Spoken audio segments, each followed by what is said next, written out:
All right, we are live for another Travel Tip Tuesday here on my page, The Traveling Lucie.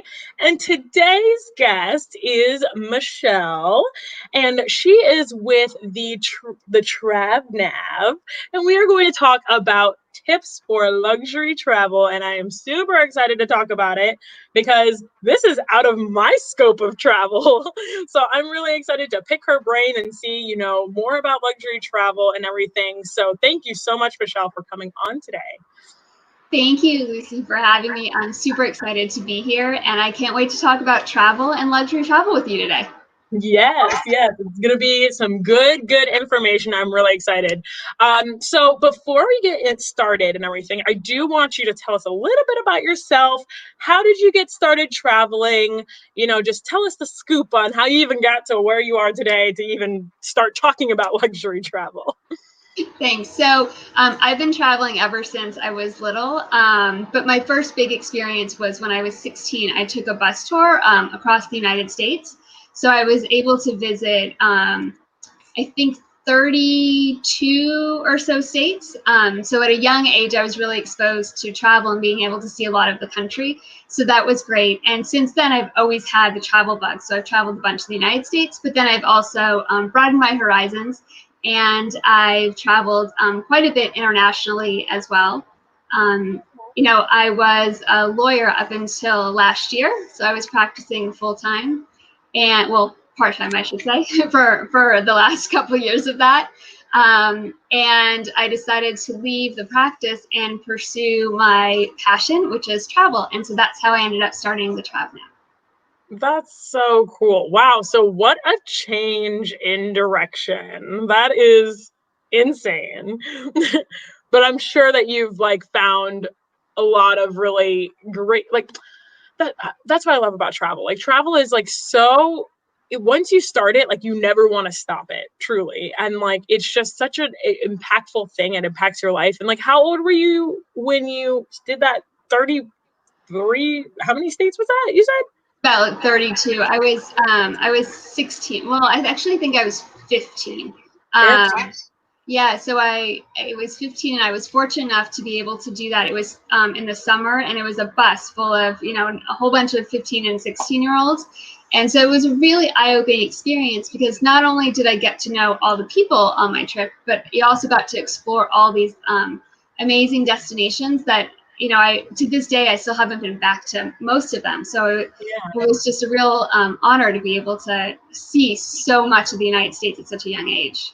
Yeah. So how do you think that impacted well, obviously it impacted your life, but how do you feel that you took in that information being younger? Obviously 15, 16, that's probably right at the age where you're taking in information, but how much of that do you really remember from that trip, I guess? I can't tell you that I remember everything because then I would be lying. But I will say one of the biggest impact for me was I realized at that age that if I really wanted to continue to travel and I wanted to be able to see the world, I would need to work hard because it doesn't just come free. So for me, it was kind of like a kick in the butt that emphasized kind of what I wanted to do as a career. And I worked really hard as a lawyer. And in part, it was because I wanted to be able to travel. I wanted to be able to stay in these fabulous places.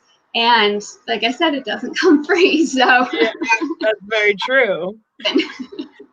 So I'm guessing you took on, while obviously you were a lawyer, you took on that role of doing a lot of luxury travel, I presume, right? Yes. So how many countries and states have you been to? So obviously you went to the 30 states when you were at that age, but how many have you added on there, and how many countries have you been to? So I actually have not added on to the states that I've been to, but I've been repeat. I've been to states. Well, actually, that's not true. I take it back. Hawaii was not on my. We did not get to fly to Hawaii on that trip. So you take the bus to Hawaii? No bus to Hawaii, no ferry to Hawaii. They haven't figured that one out yet. So I added on Hawaii, but then since then I've traveled to over 20 countries. I don't know the specific number. I should, because every time I, apply for a new passport, you have to fill that information out. But it's definitely over 20 countries. That's awesome. But so what country do you think like surprised you the most? I would say India. India. Yeah, definitely India. I was there last October, and for me, I was always hesitant to go to India just because I have a sensitive stomach. And so I had heard some horror stories, and so I put it off for a very long time. But this time around, I was able to do it a luxury style. And so my husband and I decided that it would be the perfect opportunity. We had the time. And so we went to India. And I will say the people were amazing. Everyone was so nice and so friendly. Most people that we ran into did speak English. So that was a huge help for us. The food was delicious, and what I also loved was the culture, because again, it's so different from the United States. It was really refreshing to experience a culture that was peaceful and just had so many different ideas for us to explore. Oh, what a capture from that. Like, honestly, I feel like a lot of people, because obviously there's those countries like, oh, I want to go to France or, Germany or whatever, or Italy, Greece, like those are those destination hotspots. But like when I hear people talk about like these places that people is not at the top of their radar and how it's impacted them, I think that's very powerful. And that's really cool that's like the one place that really like kind of, piqued your interest with that. Like, what was the reason of choosing India? Was there something that made you choose that? Yes. So it was my husband and I celebrated our 15th wedding anniversary last year. So we wanted to take a really big trip. So we decided that we were going to go to the Maldives. And yes, which is spectacular. I mean, I'm pretty sure that's what's behind us right now. Like this whole little screen behind us, pretty sure that's the Maldives. And that's really what it looks like. So when we decided to go to the Maldives, it's a little complicated to get there. And so we were trying to figure out where else we could go that was somewhat on the way, still in the region. And after going through many different countries and talking about it and deciding like pros and cons for what would work for us best, we decided to roll the dice and give India a try, because it's a 2-hour flight from the south of India to Mali. Okay, so that's not far.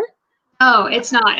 India is a huge country, so if you're going from the north to the south, it took us a day, and it took us a day to get from the north to the south in order to fly the next day to Mali from India. But once you're in the southern part of the country, it's really close. Wow. Okay. So when you went to the Maldives, that was obviously a very big trip. I'm guessing that was like probably the most expensive trip you've been on. Yes, for sure. Because don't you have to like take like, you don't fly into the Maldives, do you? Or what? I've never been in the Maldives, so I don't know how you get there. But well, let me tell you. So the Maldives so you fly into Mali, which is the main city in the Maldives. And then from there, you generally take either a seaplane or a boat or another plane or a combination thereof to get to your hotel, which is interesting because when I first started doing research for the Maldives, I didn't realize that there would be a transfer in addition to my flights. So for us, we stayed at the Six Senses Lamu, and it's in the central atoll, which is not that close. So we had to fly to Mali, and then from Mali, we had to take another flight, and then to a smaller island, which was about an hour. And then from there, we had to take a 20-minute boat ride. Oh, wow. But when you're looking at the hotels, the fees for the transfers aren't included in your hotel price. Oh, they always get you, don't they? Definitely. So it's one of those things you have to be aware of when you're booking, especially in the Maldives, because almost every hotel requires a transfer, and the transfer fees can really add up quickly. Oh, wow. Yeah, I'm sure. So do they have everything like there? Like, because obviously, like if you're looking at the picture behind us and you're just like in the middle of the water, like in these big, whatever they call those, tents? For water bungalows or villas. Yeah, water bungalows. So you're in a water bungalow. Like, do they have everything that you need, like right there, or do you kind of have to keep going to the mainland, or what does that kind of look like? So what's spectacular about the Maldives is it's everything you need is generally at your hotel. I've only been to the Six Senses, so I can only speak for that hotel. Yeah. But generally, all the luxury properties are really a city unto themselves. So all your restaurants are there. All your excursions are from the hotel that you're staying at. Our hotel, the rooms were amazing. I mean, just every single thing you can think of, they have thought of for the room. So even like the placement of your phone, there's like a special jack for it, like right next to the phone, right next to the bed. The lights are in the right places. I mean, even things that are just so simple like that makes a huge difference. And because you don't have to leave, and really you don't leave. Excuse me. Yeah, you don't. I mean, why would you? Why? unless you're switching resorts, it's not the type of place where you can skip. Like you can spend 2 days in one place and then take an afternoon boat ride to another hotel. The islands are generally too far apart to make that work. You'd have to go back and forth from Mali, and you wouldn't want to do that. Oh, okay. So you'd have to like go to one hotel, then go back to the mainland or whatever, and then like go somewhere else. It wouldn't be like going from generally. Yeah, generally you can't island hop. The only exception I think is the Four Seasons. They have 2 properties in the Maldives, plus they have a yacht that also goes out to different atolls. Right, yeah, exactly. On my list of things I'd like to go back and try one day. And so with the Four Seasons, I think they can arrange it for you. But other than that, I think you have to go back and forth to Mali. Very cool. And if anybody who's watching, if you guys have any questions, feel free to shoot them out here. But so what I'm sure a lot of people are thinking, and I know that I am, like, what are some tips on how you can make like luxury travel more affordable? Like, is there, obviously you want to take into account all of the things that you've mentioned in the sense that like, those transfer fees and such like that, but is there any like tips that you could give people on like making luxury travel more affordable? Sure. Yeah. Luxury travel doesn't have to be super expensive, and it's not just reserved for, like for the 1%. What you really need to do, I think, is have a credit card. Choose one credit card that you use and use that credit card for your miles. So for instance, for me, I use the Chase Reserve card. And what's great about it is I rack up miles for everything that I do. So all my normal day-to-day spending. And then I go on their website and they basically have, it's almost like an Expedia platform. And then you can use the miles, which they convert to money for you, in order to be able to pick where you want to go and what you want to do. And there's a wide variety of luxury hotels that you can choose from. And so by using your miles, you actually don't have to pay for your trip, for your hotel at all, or you don't have to pay for your flight. So that's one easy way. So I would definitely suggest trying to use one credit card instead of spreading it among multiple cards, because that way I think you get the most bang for your buck. So True. That's another thing that you can do is sometimes the airlines have like cheap upgrades. So Alaska, for instance, I'm not sure if they're really doing this during COVID, but before COVID they were. If you're flying Alaska Airlines, if you waited to the day of your flight, sometimes they would have first class seats available, and for a $50 upgrade at the airport, you could fly first class for that particular way. So flying from here to Seattle and they had an open first class seat, $50 and you're in first class. So so obviously you've flown in first class before, so not me, not yet, but I also didn't know that tip. So when you are flying first class, like what makes first class, and I don't know if this is really even going to be relevant either because COVID has changed so much in our world, right? But, how is first class different? Like obviously you get more room. You're not like stuck together like sardines, but... So definitely more room that, you walk on the plane and you can see that.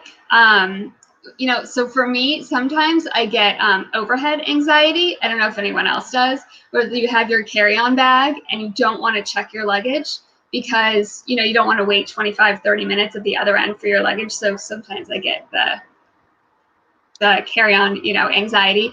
So you always have a designated spot for your carry-on, which is great. You can board at any time, which is also great if you're running late, or if you want to be first. If you want to be that first person on, you can if you want. The seats are bigger, the food is better. You get free cocktails, which is always great. I'm not sure that they're doing that right now. I think they might be doing wine, but not cocktails. So those things are all great. Sometimes your entertainment selection can be better. And you have service. So there's a dedicated flight attendant for first class. Sometimes there's more than one, depending upon how big the first class cabin is. That's always nice. So if you need something, they're there for you. You have a separate bathroom. So usually you use the bathroom that's at the front of the plane instead of going all the way back. Don't use the commoner's bathroom. I mean, I don't always fly first class. I wish I did, but I don't always. So, but for me, with someone who tends to have to go to the bathroom on the flight, it's nice to be able to not have to stand in line. So those are just a couple of the benefits. The seats are more comfortable, things like that. Yeah, absolutely. So when you said service for a second, like when you were like, oh, you have service, I'm like, service? Like from my cell phone? Like on the plane? Oh. And then I realized you meant service attendant. I'm like, oh, just kidding. Not that first class yet. Not yet. Not yet, but I'm sure it'll be any day now. Yeah, apparently, if you use your cell phone or you keep it on and you don't put it on roaming, you're going to crash the plane, which is insane to me in 2020, whatever. Yeah. I think they've now taken out all the phones like in the planes they used to have where you could like put the credit card in and you could call someone. But I haven't seen those in a really long time. Yeah, I don't think I've ever seen those. I don't think so. Maybe. I don't know. But that's funny. It's changing all the time. And, actually speaking about change, and since we kind of mentioned COVID, like, do you think that luxury travel is going to be impacted a lot because of COVID? Like, or what have you seen, I guess, change in this time? It's been almost a year now. Jesus. So for me, it's a couple things. So I haven't been on a flight yet. My husband has, went to see his parents, but I have not. And so we were supposed to go to Fiji in September. And because Fiji wasn't open, our flights got canceled. So we weren't even allowed to fly because we weren't allowed into the country. So I think there's a lot of people have pent up demand for like, I think that not just have multiple trips been canceled like ours, but people have been inside their houses and they're looking to get out. Some people haven't been spending as much money, and so maybe they have a little extra in their pocket that they might be able to use to, elevate their experience or take an extra trip. So I do think there's going to be in 2021, I think once the vaccines really start to be taken among Americans, I think Americans are really going to start to travel a lot more and up their travel game a little bit. But I don't think it'll really be until 2022 or 2023 that we'll really start to see more of an impact. I just think that people are still nervous, as baby boomers who often do a lot of luxury travel because they're retired and they've planned for it. So right now, I don't think it's happening as much, but I definitely think that there will be a comeback starting in 2022 and kind of increasing from there. And that's actually a really great point that you mentioned that, the people who haven't been spending like any money. I mean, I know I saved so much money. Like, I feel like I'm in a commercial. Like I saved so much money when I switched to Geico. No, like, I saved so much money when it came to COVID. But because I was stuck at home and like I had to eat at home and I had to like save money, and that discretionary income, granted, I know that there's been a lot of people that have lost their jobs, and I think that the fact that the people who didn't lose their jobs and were considered essential workers and they might have more money to be able to take those trips coming up, I think that's a really good point that might actually feed into the luxury aspect. But as well as a lot of these places that are luxury, I'd say, I think have a more secluded vibe. Or actually, I guess I could probably, obviously like the Maldives behind us, like a little bit more secluded. I'm in my own little bungalow. Like, I don't need you and your COVID. Like, I've got my own bungalow. But I actually want to ask you, what do you classify as luxury travel? Like, what would you say is like the next, like what makes it the next step? So I think for luxury travel, I think it's very subjective, and it varies a lot depending upon kind of what your prior experiences are and also what your expectations are. So for me, when I've been doing luxury travel, sorry about that. I've been doing luxury travel for a while now. So I do have higher expectations than someone who might just be starting to do some luxury travel. So for me, what I'm looking for when I'm traveling to different properties is I'm looking for really nice accommodations. You know, you want really nice rooms. You want really nice, for me, it's bathrooms. I do not like staying at hotels that have it's a bathtub shower combination with like a shower with the shower curtain. Oh, okay. So you want the hot tub in the room? I would love a hot tub in the room, but I will settle for like a separate bath and shower or just a shower. That's fine too. Yeah. Everyone's kind of, when you're talking about luxury travel, everyone has their own little like pet peeves, and that is definitely mine. So I definitely like to have the different shower and bath if it's possible. Another thing that you look at are generally like the common areas. So you're looking at your pools. Like, is it a pool that has been recently like upgraded? Do you have the infinity views, or is it like from the 1980s that hasn't been touched yet? You know, because is it a blow up pool that you just throw in the back, like? And then I would say one of the in addition to the hotel itself and the properties, the locations are generally really good. So, for instance, when we were in India, we went to visit the Taj Mahal, and the hotel we stayed at was a 5-minute golf cart drive away, which makes it really easy. So, if you're one of the first people at the Taj Mahal, you don't have to get up 3 hours early to drive there. And we went at sunrise, so we wouldn't have slept the night before if we were doing that. So the location definitely makes a difference. And then one of the biggest, I would say, differentiators would be service. So a lot of times the luxury hotels are more boutique style. There are like the super large brands like the Four Seasons and the St. Regis. But a lot of times if you stay at more of like a boutique hotel, you're talking about a lot fewer guests.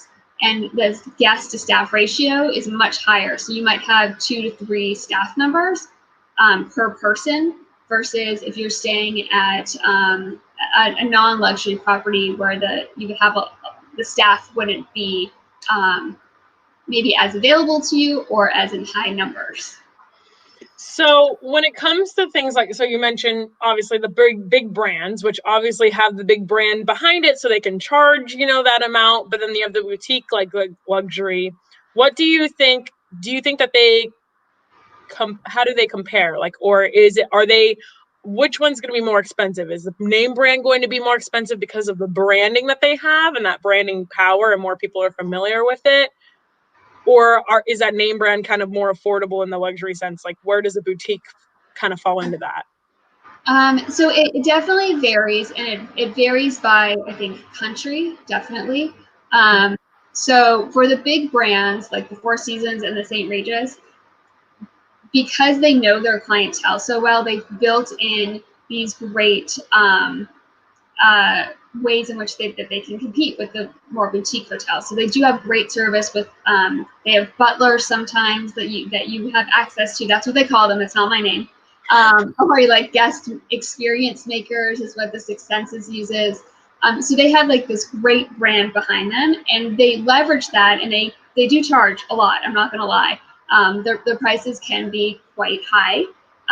But it also depends where you're going. So for instance, like if you're going to go to the St. Regis, I'm not sure if there still is, but there used to be one in Houston, and you're going to stay there, it's going to be a lot less expensive than if you're going to stay at the St. Regis in the Maldives. So sometimes the brand, it just depends on your location, right, where you are. But when you're talking about competition between the boutique hotels and these main brands, sometimes you can get a better deal at the boutique hotels. They can be a little less expensive just because they are not as well known. So that definitely can help. So if you're looking to, take a luxury trip, you might want to be looking at one of these, smaller hotels. But I won't lie, because if they're a great property and a great space, people know about them. They have PR teams out there, and so they are pushing them. They're trying to get on the best lists, that all the magazines and big websites do. So they're not necessarily a secret, but sometimes they can be just a little bit less expensive. So that's a nice way to go. I will say, for me, when we were in the Maldives, I was looking at the Four Seasons, and then I also looked at the Six Senses. Because for us, my husband's a surfer, so I was only looking at hotels with a surf break. So the Four Seasons was more expensive than the Six Senses, and I think it's because a lot of Americans, when they travel, they feel safe going to the Four Seasons. They know the brand, they know exactly what they're going to be getting, and so the brand leverages that, and it can be a little bit more. Six Senses, there were fewer Americans and more Europeans who were traveling and staying there. This is the one in the Maldives. And the prices were a little less. I mean, don't get me wrong, they were still exorbitant, but they were a little less. Yeah, no, absolutely. I mean, it's just like the fact that, like, I mean, I like I mentioned earlier, like I tend to do more of the affordable travel, and I'll stay in hostels and such like that. But, even staying in hostels, if you stay in a hostel, like in the US, like there's no Americans staying at hostels in the US, because they all have this idea of like what the hostels are. They think of that movie Hostel, and they're like, oh, it's scary. And whether they're going to Europe or in the US, but it's funny that just that like preconceived notion of like what is more, like what people are more attracted to just based on where they're from. Definitely where they're from. And I also think it's also personality. So like if you're a type of person who, loves like the big hotels, like there's a space for that. And if you're a type of person who wants to be at a smaller hotel, maybe a little bit more intimate gatherings, I find you meet a lot more people at boutique hotels, just because people are more, they're more willing like to be open and to hang out, which for me is always nice, because I love meeting other people when I travel. Absolutely. No, me too. And I think that like definitely being at those boutique areas, like you're going to get I feel like you'll get like more of the aspect of where you're traveling. You know what I mean? Like you get more of the culture depending on where you are. I totally. So yeah, I think that comes through a little bit better when you're at those smaller places, and maybe people can give you suggestions, and like people might just be friendlier. But I think in general, when you're traveling, like travelers are just so friendly. Like they want to like kind of help you around and everything like that, and like be the first to tell you like, oh, this is where you should go and this is where you shouldn't go. That's kind of why, that's in part why I started the travel blog, is like I love being able to give people like the information that I've learned and pass it along, because I think it's just great to be able to help inspire other people and to make their travel experience easier, because that way more people will travel. Absolutely. I feel like it's so important for people to travel. And I think that a lot of people, especially here in the US, like you mentioned earlier, a lot of people will, a lot of retirees will be the ones taking the luxury travel and such like that. And I feel like that's almost disconnected in our culture, because here in the US, like we like feel that we need to wait until retirement to be able to travel. And I don't believe in that. I don't think that's true. Like, first of all, I'm not guaranteed tomorrow. Might not be alive tomorrow, could, for whatever reason. And, I think that it's so valuable to give that information. I think the biggest thing that people get afraid of when traveling is that aspect of like, they don't know where to start. So the fact that you are giving them that piece of like where to start, like, and when it comes to luxury travel, if that's something that they're interested in, because I have a few people that I know that like will not do anything but like they're staying in like the nice hotel, they're spending the money, they want to spend the money and like live, like they want to see the place, but they also want to live, like do it nicely.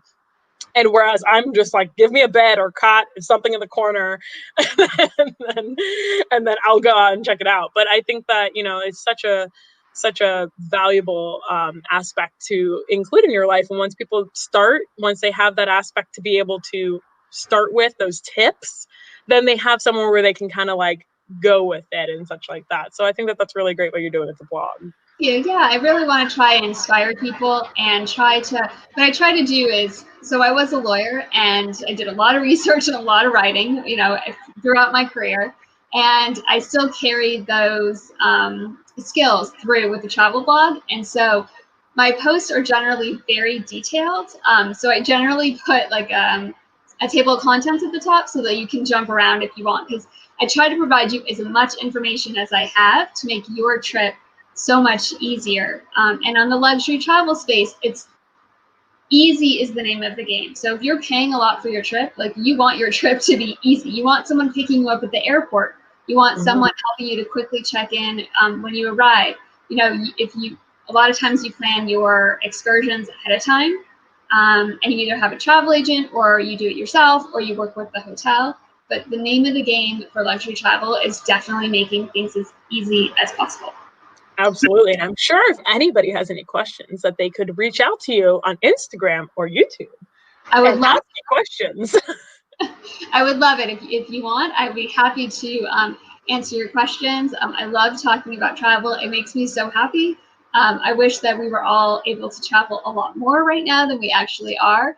But I'm happy to, talk to you guys and give you as much information as I can, because I love it and I think it's great for everyone. Absolutely. No, I truly feel the same as well. It's so cool to just be able to see new places and get a different perspective. So where do you think, and I feel like I know the answer to this because I don't know, but where do you think what was your favorite place? And I hate when people ask me this question, but I'm sorry I have to ask because because I can never choose. I'm like, I don't know, there's like a bunch, but every place is so different, and I won't judge you based on whatever. So go ahead. Yeah. So I have a split decision. Okay. So for luxury travel, for unplugging from everything, it's by far, there is no competition. It is the Maldives. It is as fabulous as everyone says it is. It's not just hype. Like, it really is that amazing. But I would say on the adventure scale, my favorite thing I've ever done is the Puerto Moreno Glacier in Argentina.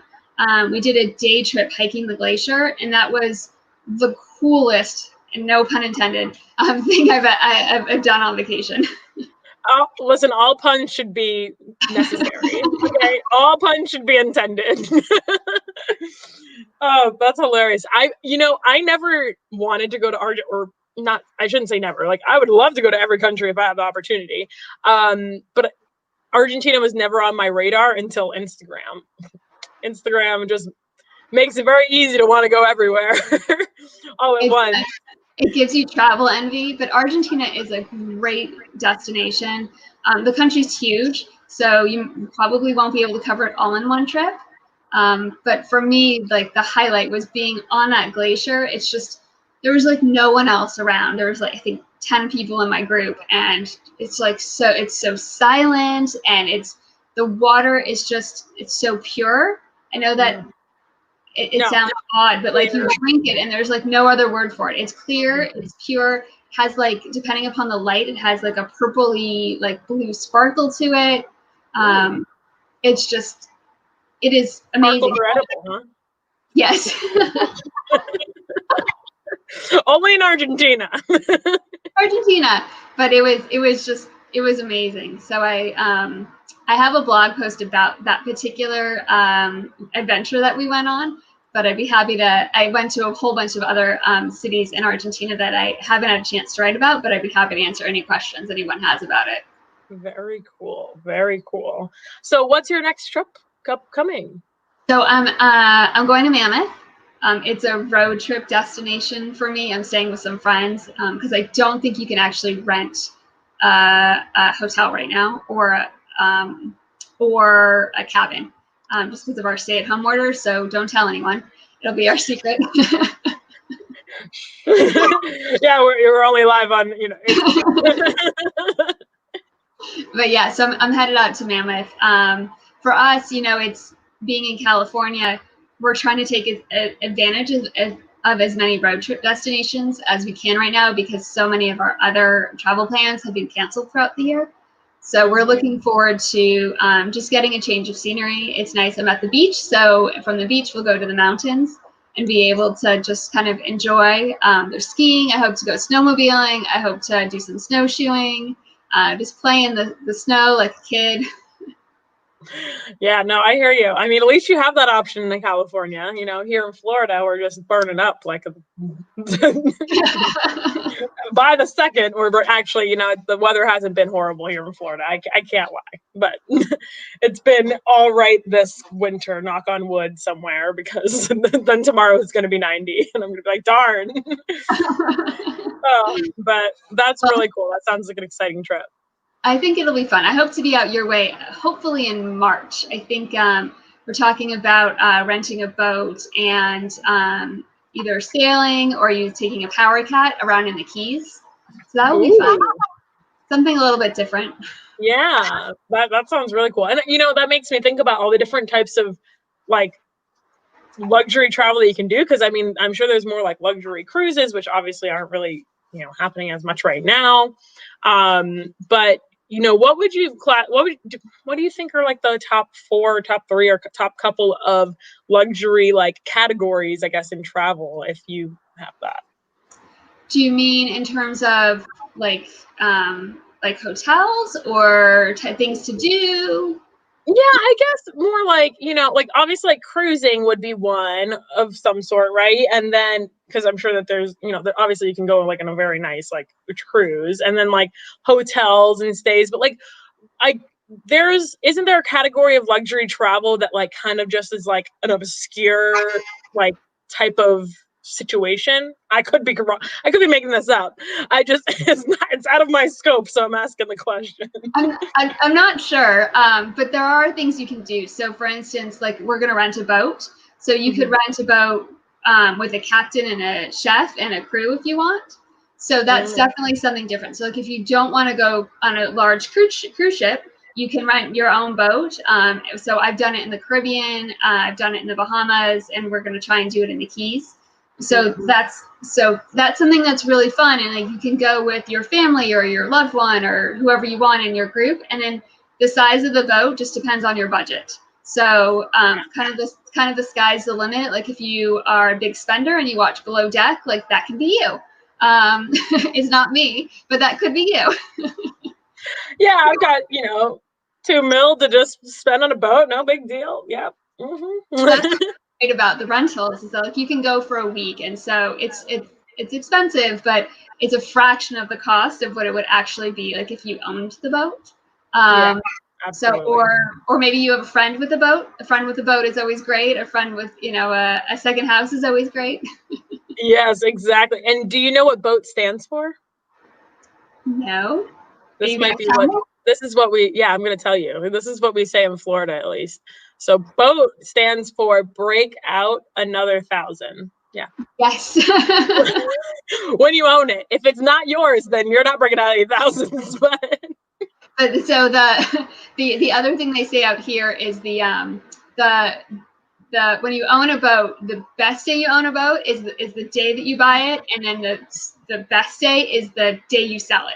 Just because it can be quite a lot to own and operate a boat, and if it's not something that you're planning on using all the time, I highly recommend joining a rental program instead. Like we're in one out here, and it's just I don't have to deal with any of the maintenance.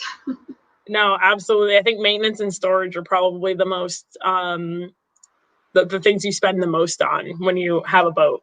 I've always wanted a boat, but like I feel like you can't live in Florida and not own a boat. Like it's just not as it's such a boat culture. My family is in Florida as well, and so I've been out there quite a bit. And it's, you know, if you could be on the intercoastal, you know, just boating out there, it seems like it'd be so much fun.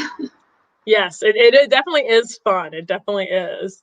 So what do you think is the biggest question that people have asked you, or like the biggest thing that people like are curious about when it comes to luxury travel? I think the biggest thing that people want to know is really like how you can do it and not have to spend a fortune. Is I think one of the the biggest questions out there. It's because you know, it's enticing, you want to try it, and it's addicting. So like once you start, it's hard to go back. Not that I won't do that, you know, because sky's not the limit. Once you go luxury, don't go back. But I would say that that's definitely it. And, you know, we talked a little bit about the different ways you can try and make luxury travel more affordable. Another one that I didn't mention before is traveling in shoulder season, which I do all the time. So if you don't have kids, or this is like pre-COVID where you don't have to be on a school schedule, so you don't have to travel Christmas and New Year's and Thanksgiving, or like in the heat of the summer, you have the benefit of being able to choose your destination based on like the great weather that they're having. And you also get to figure out, okay, so if their high season is like November and December, if you go the end of October, you're pretty much hitting that high season, but you're hitting it at a price that's a lot less than you would have to pay for high season. And the other huge benefit of that is the hotels are generally not as crowded, which I like. So it's nice to meet people and hang out, but it's also nice not to have to fight over like a lounge chair that, like Christmas, like you go downstate, you go down to this happened to me a couple of years ago where we stayed, and it was a large hotel, and it was in the Bahamas, and we went down, and literally like by, I don't know, like 8:30 or 9, like all of the chairs were covered. It was like, okay, this was not the right place for me. This is not where I want to be. move along. That's funny. We actually, so An Elegant Voyage said that friends with boats are great. We've spent many a weekend on Lake Travis in Austin on their friend's boat. And they also said you can never go back. That was a comment to what you had said. Yeah, like once you go to luxury, you never go back. I feel like that could go to the fact of like once you start traveling, you never go back. Like you never stop traveling. I hope I never stop traveling. I love it so much, and I'm so glad that we got the comment. I'm so glad that she could join us. It's really exciting. Yeah, absolutely. And hey, guys, if any of you guys watching have any questions for Michelle, you guys can feel free to ask them right now. We'll bring it up on the screen and talk about it if you want us to. But yeah, no, I think that it's super cool. I don't know anybody who doesn't want to like be in the infinity pool, like with the jungle or whatever behind them, like off of the beach. Like, I don't know anybody who doesn't want that. I know that I do. Quite lovely. I did that in Costa Rica, and it's just you feel really lucky, and sometimes like you just have to like pinch yourself because you're just like I said, you just feel really lucky, and I don't know how else to say it, to be able to have some of these experiences. But not everyone not everything has to cost a fortune, and so like we've been talking about, there's like different ways in which you can try and make that leap if you're interested in doing luxury travel. Yeah, and I feel like there are luxury destinations. Like I'd say like Switzerland, like obviously Maldives is like a luxury destination. Like I feel like Switzerland is also a very luxury destination, because I remember my wallet hurt even though I was trying to be cheap. My wallet hurt in Switzerland because everything in Europe is pretty much like very like cheaper than what it is here in the US, or not, I can't say everything, but like a lot of places, like especially if you're going like outside of the city and such like that. But like in Switzerland, their franc, which is their money, is like pretty much equal to the dollar. So you're spending like a lot of money when you're there. And I just remember, go ahead. Oh no, I was just saying Europe can be really expensive. Yeah, it definitely can be, like, depending on how you go about it. Yeah, and I remember I stayed in a hostel, which was more expensive than the other hostels that we stayed in because I was in Switzerland and Interlaken. But it was still like just like walking out and like seeing the beautiful mountains, like that just look fake. It just looks fake. And like the rivers and everything. So I just think that there are some really, truly beautiful places. Like you could just be somewhere and just feel like you're luxurious because you're like, the views are just outstanding.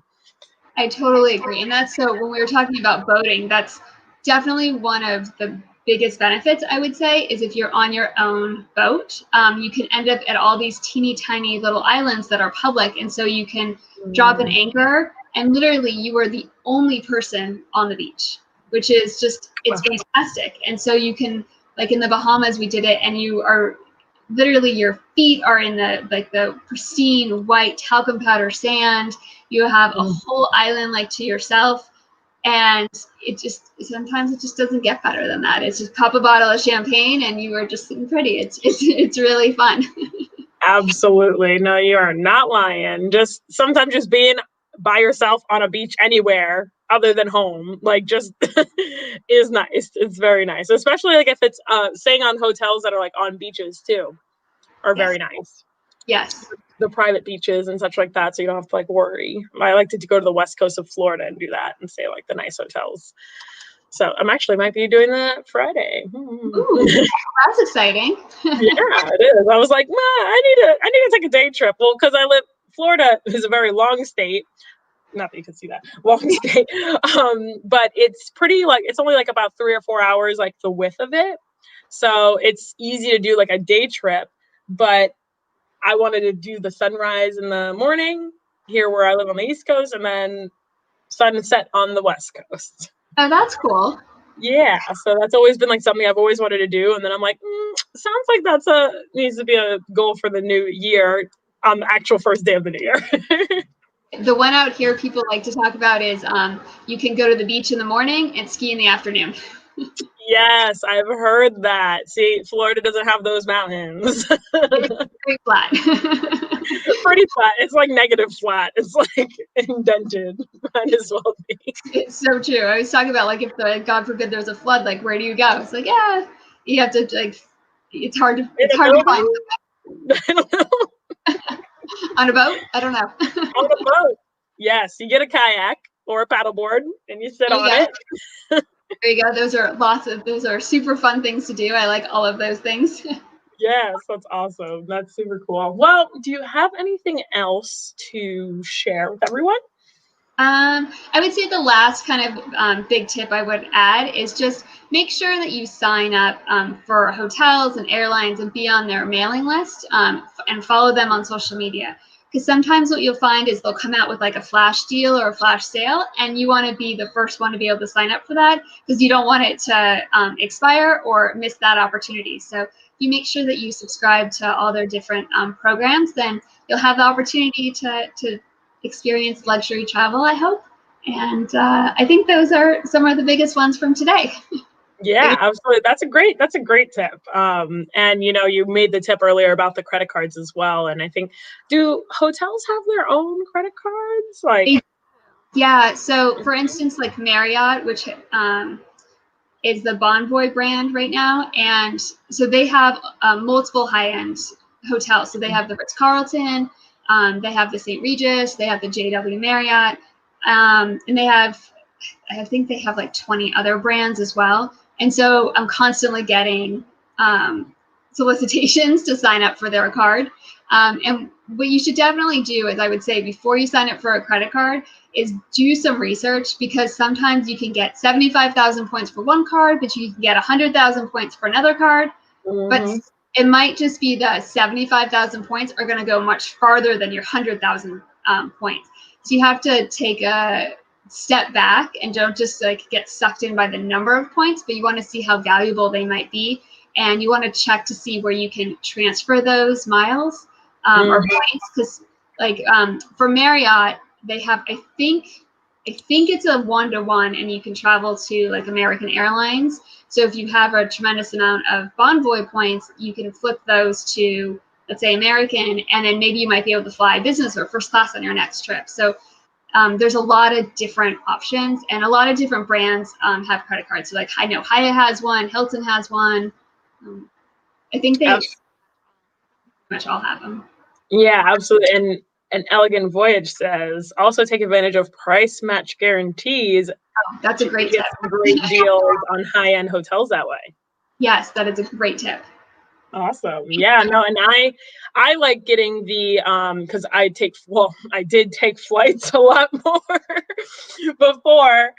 So I have like the credit cards for the airlines, and I know that those can be transferred to hotels as well and such like that. So definitely a great tip about the point system and like making sure that because I remember they were trying to get me when I was on the flight, and they're like, "Oh, sign up for a credit card." I'm like, "But how much is this worth?" Right, Like, exactly.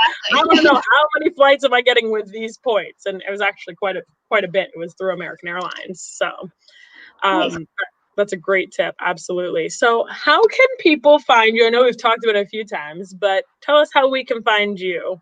Okay, great. So you can find me on my travel blog. It's thetravnav.com, which is down below. So that's the link. And then you can also find me on Instagram. I'm at the Trav Nav, and at YouTube, I'm the Trav Nav. Pretty much every social media platform I'm on, and my handle is always the Trav Nav. So you can check me out. I'd love to hear from you guys.